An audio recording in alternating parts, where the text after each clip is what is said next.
ఇప్పటికే తెలంగాణ అసెంబ్లీ సమావేశాలు షురూ అయ్యాయి. లైవ్ చూద్దాం. స్పీకర్ సార్, ఈ చైర్ అంటే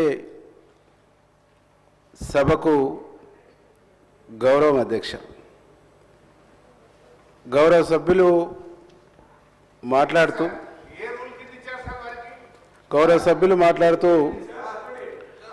ఆ చైర్ని క్వశ్చన్ చేస్తూ మాట్లాడటం అంటే ఈరోజు తెలంగాణ సమాజమే బాధపడుతున్నటువంటి ఒక సందర్భం. అధ్యక్ష, బలహీన వర్గాలకు సంబంధించినటువంటి తమరు ఆ చైర్లో కూర్చున్నటువంటి సందర్భంలో యావత్ తెలంగాణ సమాజం అంతా ఒక బలహీన వర్గాలకు ఈ ప్రజాపాలనలో ఒక పెద్ద స్థానాన్ని కల్పించారని గర్వపడ్డారు. అధ్యక్ష, కానీ మీలాంటి స్థానంలో ఉన్నటువంటి వ్యక్తులంటే ఏమాత్రం గౌరవం లేకుండా మీరు మాట్లాడుతున్నప్పుడు మీరు చెప్పినా వినకుండా ఏకవాక్యంతో మీ చైర్ను క్వశ్చన్ చేయటం, మిమ్మల్ని అవమానించడం అనేటువంటిది చాలా దురదృష్టకరమైనటువంటి ఘటన.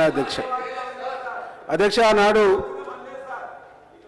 డిప్యూటీ స్పీకర్గా ఉన్న మా బట్టి విక్రమార్కన్న ప్రతిపక్ష లీడర్గా ఉన్నప్పుడు కూడా తన ప్రతిపక్ష హోదాను తీయటం కోసం ఇట్లనే చేశారు.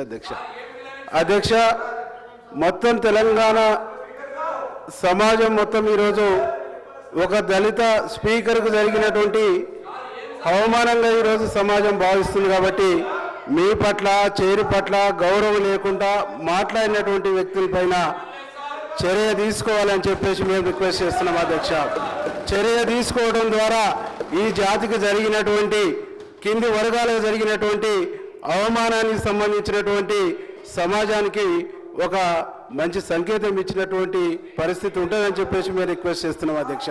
అధ్యక్ష, ఈరోజు ఆ ఇనానమస్గా చేసినామని చెప్తున్నటువంటి వ్యక్తులు గౌరవిస్తలేరు. అధ్యక్ష, గౌరవం లేదు. అధ్యక్ష, అవమానిస్తున్నారు. అధ్యక్ష, ఈ అవమానానికి మీరు తప్పకుండా ఆ వ్యక్తి పైన చర్య తీసుకోవాలని మేము రిక్వెస్ట్ చేస్తున్నాం.